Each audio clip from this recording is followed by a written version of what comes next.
Santapan Harian Kamis 23 November 2023.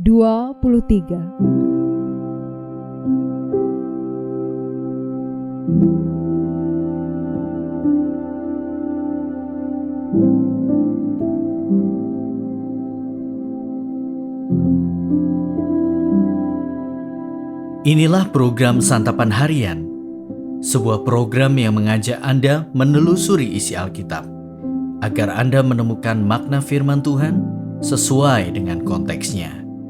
Santapan Harian tertuju bagi Anda yang ingin memiliki kehidupan rohani yang segar, kuat, dan sigap. Hari ini kita akan membaca Daniel pasal yang ke-11, ayatnya yang ke-20 hingga ayatnya yang ke-35. Namun sebelumnya, mari kita berdoa. Perkenankanlah kami ya Kristus untuk menerima dan mendengarkan firman-Mu.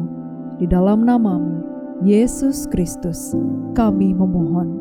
Amin. Daniel 11 ayat 20-35. Menggantikan dia akan muncul seorang yang menyuruh seorang pemungut pajak menjalani bagian yang terindah dari kerajaan itu. Tetapi beberapa hari kemudian ia akan dibinasakan, bukan oleh kemarahan atau oleh peperangan. Menggantikan dia akan muncul seorang yang hina, yang tidak memperoleh martabat raja, tetapi dengan tak disangka-sangka ia akan datang merebut kedudukan raja dengan perbuatan-perbuatan licin. Seluruh tentara yang datang melanda akan dihanyutkan di hadapannya dan dihancurkan, bahkan juga seorang raja perjanjian. Dan dari saat diadakan persekutuan dengan dia, ia akan berlaku curang dan ia akan maju serta menjadi berkuasa meskipun sedikit orang-orangnya. Dengan tak disangka-sangka, ia akan memasuki daerah-daerah yang paling subur dari negeri itu dan melakukan apa yang belum pernah dilakukan oleh para bapa dan nenek moyangnya, yakni menghamburkan rampasan dan jarahan dan harta di antara orang-orangnya. Juga terhadap tempat-tempat yang berbenteng ia membuat siasat, tetapi hanya untuk sementara waktu. Kekuatan dan keberaniannya akan ditujukannya melawan Raja Negeri Selatan dengan memakai tentara yang besar.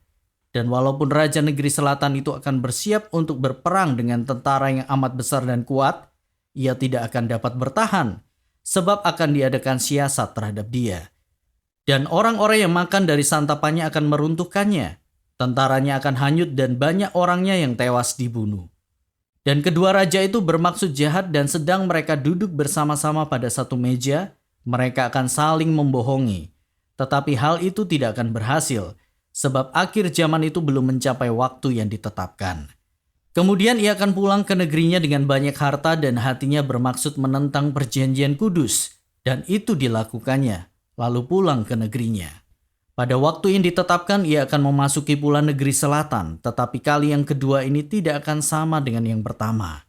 Karena akan datang kapal-kapal orang Kitim melawan dia, sehingga hilanglah keberaniannya.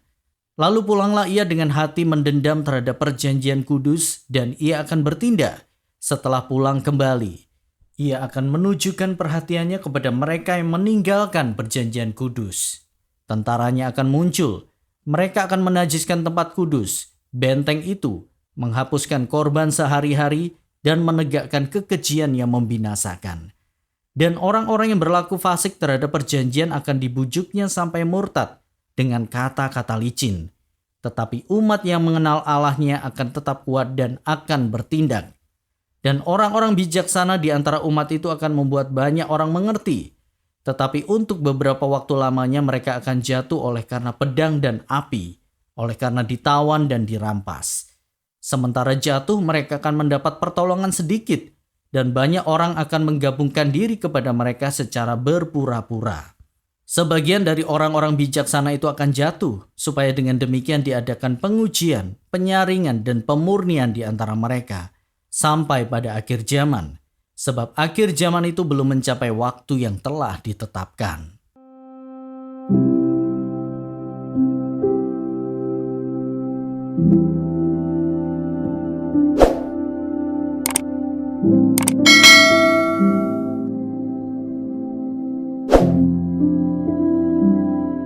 Sahabat Santapan Harian, bagaikan emas, Iman yang murni tidak akan ada tanpa proses pemurnian. Untuk memurnikan dan menguduskan iman umatnya, Allah punya banyak cara, seperti yang Ia lakukan dan nyatakan kepada Daniel. Di dalam penglihatan Daniel, kerajaan terus bergulir dan berganti, tetapi keadaan tidak membaik. Ada penguasa yang memperlakukan pajak, tetapi kekuasaannya tidak berlangsung lama. Ia digantikan oleh penguasa baru yang hina dan tidak memiliki martabat raja. Tercatat bahwa ia adalah penguasa yang licik, yang merampas dan menjarah banyak daerah. Tidak ada maksud baik di dalam hatinya. Bahkan tentaranya menajiskan tempat kudus hingga menggiring umat Allah menjadi murtad. Orang-orang bijaksana pun mengalami penderitaan dan penindasan. Setelah itu semua, Allah menyatakan bahwa tujuan dari semua peristiwa itu adalah untuk menguji, menyaring, dan memurnikan umat. Segala kesusahan tidak akan berakhir pada kebinasaan, melainkan pemulihan umat Allah. Maka semakin jelaslah rangkaian rencana Allah bagi umatnya. Melalui sejarah yang panjang, Allah mengizinkan umatnya berada di bawah kekuasaan manusia berdosa. Allah mengizinkan umatnya mengalami berbagai macam pergumulan dan penderitaan. Seperti yang Allah ungkapkan kepada Daniel, semuanya bukan tanpa tujuan, tetapi untuk menuntun umatnya kepada pemurnian dan pengudusan. Pemurnian membutuhkan proses yang panjang, supaya kita bersih dari berbagai macam dosa. Pemurnian membawa kita kepada pengudusan sebagai anak-anak Allah yang tidak bercacat dan tak bernoda.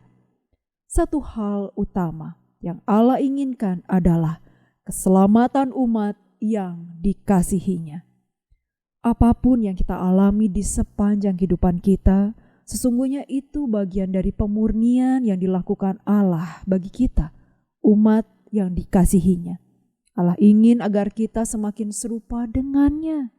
Itulah mengapa kita harus tetap bersyukur dan bertahan di tengah segala keadaan.